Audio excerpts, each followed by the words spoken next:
दोस्तों, आज की कहानी मुंशी प्रेमचंद की कहानी नरक का मार्ग है। भक्तमाल पढ़ते हुए न जाने कब नींद आ गई, पता ही नहीं चला। भागवत प्रेम में ही कई महात्मा हर दम मग्न रहते थे। इस तरह की लग्न और भक्ति बड़े ही तप से प्राप्त होती है। क्या मुझसे वैसा तप नहीं हो पाएगा? जीवन में भक्ति से बड़ा क्या कोई सुख है? आभूषणों और धनदौलत से जो प्रेम हो वो क्या प्रेम? इनका तो नाम सुनते ही मुझे बुखार सा हो जाता है। सुशीला ने इन आभूषणों और फूलों से मुझे कितना सजाया था। उसे मैंने मना भी किया था ये सब करने से, लेकिन वो मानी ही नहीं। इस श्रृंगार के दौरान जितना हम लोग हंसे थे, बाद में मुझे उतना ही रोना पड़ा। आखिर किसी का पति ऐसा होता है जो अपनी पत्नी को सजा हुआ देखकर नाराज हो जाए। मेरे पति ने तो मुझे सजा देखकर गुस्सा किया और कहा कि तुम मेरा परलोक बिगाड़ दोगी। क्या किसी के पति ऐसे होते हैं जो अपनी पत्नी की खूबसूरती और श्रृंगार देखकर गुस्सा करने लगे? उनके बातें सुनकर मन में तो होता है कि जहर ही खा लूं, लेकिन फिर मैंने नीचे जाकर भक्तमाल पढ़ना शुरू कर दिया। फिर मन ही मन ठान लिया कि अपने इस श्रृंगार को सिर्फ बाके बिहारी को ही दिखाऊंगी और उनकी ही दिन रात सेवा करूंगा। कम से कम वो तो मेरे श्रृंगार से पति की तरह नहीं जलेंगे। भगवान, मैंने हमेशा से ही अपने पति को अपना इष्ट मानना चाहा। सोचा कि उन्हें किसी तरह का दुख न दूं और हरदम उनकी ही सेवा करूं। अब क्या करूं, सारा दोष मेरे नसीब का ही है। वो तो निर्दोष है। मेरे भाग्य में जैसा लिखा है मैं वो सब भोग रही हूं। इतना सब पता होने के बाद भी जब भी उन्हें देखती हूं तो मन में दुख होता है। जब वो कुछ दिनों के लिए बाहर चले जाते हैं तो मन का बोझ कुछ कम हो जाता है। उनके न होने से हंसने खेलने और जीवन को जीने लगती हूँ। फिर जब कुछ दिनों बाद वो लौट आते हैं तो उसी तरह का सन्नाटा और दुख छा जाता है।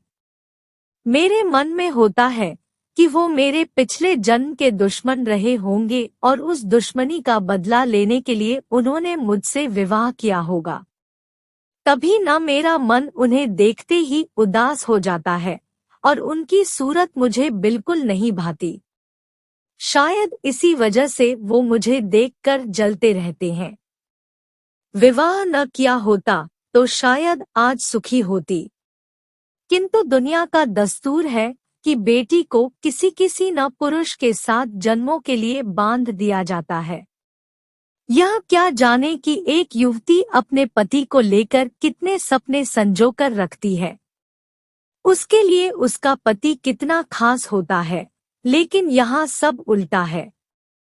इन्हें देखते ही मेरे सीने में जलन सी होने लगती है। कभी इन्हें देखकर आंखों को वो शीतलता नहीं मिली जो पति को देखकर एक युवती को मिलनी चाहिए। उधर सुशीला को देखती हूँ तो दुख और बढ़ जाता है। वो हमेशा हंसती मुस्कुराती है, कभी अपनी गरीबी का रोना नहीं रोती। न उसके पास कपड़े अच्छे हैं और न ही गहने। मकान भी छोटा सा है। मन में होता है कि काश मैं अपना धन देकर उसकी परेशानियां ले लेती। फिर होता है कि उसका पति ही उसका सबसे बड़ा धन है। उसी से सुशीला को पूरी दुनिया का सुख मिल जाता होगा। सालों से इस सवाल को मन में दफन करने के बाद होते होते एक दिन मुझसे रहा न गया। आखिर मैंने अपने पति से यह सवाल कर ही लिया कि आपने मुझसे शादी क्यों की थी।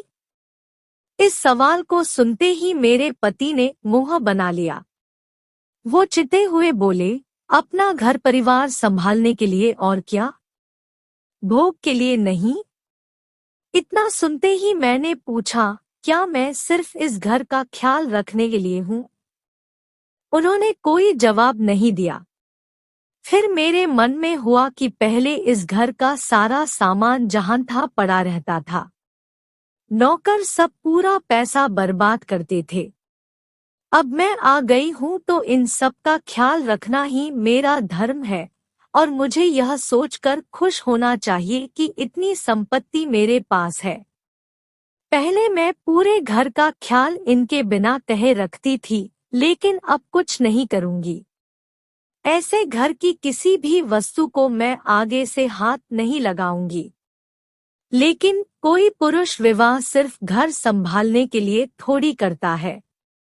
उन्होंने जरूर ये जवाब मुझे गुस्से में चिढ़कर दिया है।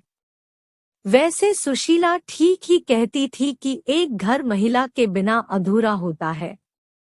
ठीक उसी तरह से जैसे एक पिंजरा बिना किसी चिड़िया के खाली लगता है। मैं समझ नहीं पाती हूँ कि आखिर इन्हें मुझ पर इतना संदेह क्यों होता है। मैं किसी से बात तक नहीं करती और न ही कहीं बाहर आती जाती हूँ। ऐसे में शक करने की कोई वजह भी नहीं है। क्या इन्हें समझ नहीं आता कि मैं घर की इज्जत और मान मर्यादा के बारे में सब कुछ समझती हूँ। किसी भी तरह की गलत हरकत करने की तो दूर मैं उसके बारे में सोच भी नहीं सकती हूँ। कभी कभी मुझे लगता है कि आधे से ज्यादा उम्र निकल जाने पर विवाह करने वाले बुजुर्ग लोगों का यही हाल होता होगा। बेवजह ही अपनी पत्नी पर शक करते होंगे। सुशीला के बहुत बार कहने पर आज मैं उसके साथ ठाकुर जी की झांकी के दर्शन करने के लिए जाने वाली थी। मैं अपने बाल संवार ही रही थी कि तभी मेरे पति कहीं से आ गए। उन्होंने मुझे देखते ही पूछा, किधर जाने की तैयारी हो रही है? मैंने जवाब में कहा कि ठाकुर जी की झांकी आज निकल रही है, उसी को देखने के लिए सुशीला के साथ जाना है। इतना सुनते ही वो गुस्से में बोले कि तुम्हें कहीं जाने की जरूरत नहीं है। अपने पति की जिससे सेवा नहीं हो सकती है, उसे भगवान के दर्शन से भी कोई लाभ नहीं मिलता है। उन्होंने कहा कि मैं जानता हूँ महिलाओं को अच्छे से। उनकी यह बात सुनते ही मुझे बहुत बुरा लगा। गुस्से में मैंने कपड़े बदल लिए और चुपचाप बैठ गई। मन में हुआ कि उसी वक्त घर छोड़कर चली जाऊं। फिर देखती हूँ कि कैसे रोकते हैं, लेकिन पता नहीं क्या हुआ कि जा नहीं पाई। इनके मन में हमेशा ये होता है कि मुझे हरदम खुश रहना चाहिए, क्योंकि मैं इतने बड़े घर और दौलत की मालकिन हूँ। मुझे हरदम इनका गुणगान करना चाहिए, लेकिन यह समझते नहीं है कि धन दौलत ही सब कुछ नहीं होता है। अब ये 3 दिन से बीमार है। उन्हें निमोनिया हो गया है और कितने दिनों से यह करहा रहे हैं, लेकिन मैं इन्हें एक बार भी देखने नहीं गई।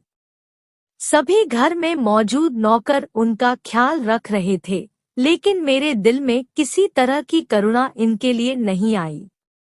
मेरा मन इतना कठोर नहीं था, लेकिन जिस तरह से इन्होंने मुझे इस घर में कैदी की तरह रखा, हरदम शक किया और एक पल भी सुख नहीं दिया, उसके बाद इनके लिए दया मन में नहीं आती है। मन में होता है कि मुझे दिए गए दुखों का भगवान ने इन्हें दंड दिया है।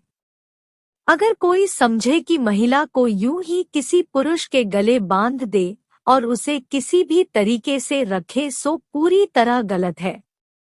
सुना है कि वो अपनी बीमारी का दोष मुझे ही दे रहे हैं, लेकिन मुझे परवाह नहीं है। ये चाहे तो किसी को भी अपना धन दौलत दे सकते हैं। इसकी मुझे बिल्कुल जरूरत नहीं और न ही लोभ है। होते होते एक दिन वो गुजर गए। आज उनको गए 3 दिन हो चुके हैं। मैंने उनके जाने के बाद चूड़ियां नहीं तोड़ी। मैं सिंदूर तो पहले भी नहीं लगाती थी और अभी भी नहीं लगाती। मेरे बुजुर्ग पति के बेटे ने ही उनका अंतिम संस्कार किया। घर के सभी लोग तरह तरह के मुझे ताने देते हैं। मेरे बंधे हुए लंबे बाल देखकर सुनाते हैं, लेकिन मुझे जरा भी बुरा नहीं लगता है। ऊपर से मैं सभी को चिढ़ाने के लिए रंग बिरंगी साड़ियां भी पहन लेती हूँ। मेरे मन में होता है कि मैं इस कैद से रिहा हो गई हूँ। एक दिन मैं सुशीला के घर गई। उसके घर में किसी तरह की सुख सुविधा नहीं थी। चारपाई तक वहां पर नहीं थी, लेकिन वो इतनी खुश थी कि उसे देखते ही मन में ऊर्जा का संचार हो जाता है। इन लोगों को गरीब और नीच कैसे समझे, जो हरदम मुस्कुराते रहते हैं और प्रेम भरी बातें करते हैं। भले ही यह आनंद पल भर का था, लेकिन इससे जीवन सफल सा लगता है। फिर एक दिन मैंने सुशीला से पूछा कि अगर तुम्हारे पति किसी दिन परदेश नौकरी के लिए चले गए, तो क्या तुम उनकी याद में रो रो कर अपनी जान दे दोगी? सुशीला जवाब में बोली, नहीं, जान तो नहीं दूंगी, लेकिन उनकी याद से हरदम मन आनंदित होता रहेगा। भले ही वो सालों परदेश में रह लें, लेकिन उनकी याद हमेशा ही मुझे खुशी देती रहेगी। मैंने भी कहा कि सुशीला, मुझे भी ऐसी ही खुशी चाहिए, जिसके आनंद में हमेशा मैं झूमती और गाती रहूं। ऐसा आनंद जो कभी कम ही न हो। मन आजकल काफी परेशान और चंचल था। होता था कि कहीं एकदम उड़ जाऊं। भक्ति के ग्रंथों को पढ़ने का भी मन न था और न ही बाहर कहीं सैर करने का। ऐसा लगता था कि मन को पता ही नहीं उसे क्या चाहिए, लेकिन मेरे दिल में अपने पुराने दुख ही चल रहे थे। अब मुझे किसी की भी निंदा से फर्क नहीं पड़ता था।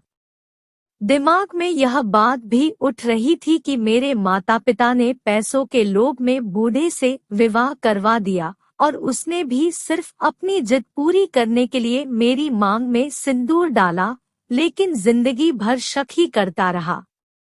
एक दिन घर के सभी लोग सो रहे थे। कमरे में मेरा दम घुट रहा था, इसलिए मैं दौड़कर उस घर से बाहर की ओर भाग गई। तभी मुझे एक बुढ़िया दिखी। मेरे मन में हुआ कि कहीं वो कोई चुड़ैल न हो। तभी बुढ़िया ने कहा कि किसका रास्ता देख रही हो? मैंने जवाब में कहा, मरने की राह देख रही हूँ। बुढ़िया बोली, अभी तुम्हारे नसीब में मौत नहीं है, तुम्हें कई सारे सुख भोगने हैं। मैंने भी चिढ़े हुए उस बुढ़िया से पूछा कि इतनी रात में तुम किस्मत की लकीरें पढ़ लेती हो? आंखों से थोड़ी पढ़ती हूँ, अक्ल से पढ़ लेती हूँ। ये काम करते हुए ही सारी उम्र बीती है। तुम्हारे अब अच्छे दिन आ रहे हैं। मैं बस यही चाहती हूँ, जिसकी जो मनोकामना हो वो उसे मिल जाए, जवाब देते हुए बुढ़िया ने कहा। मैंने कहा कि मुझे कोई धन दौलत नहीं चाहिए और जो मैं चाहती हूँ वह तुम नहीं दे सकती हो।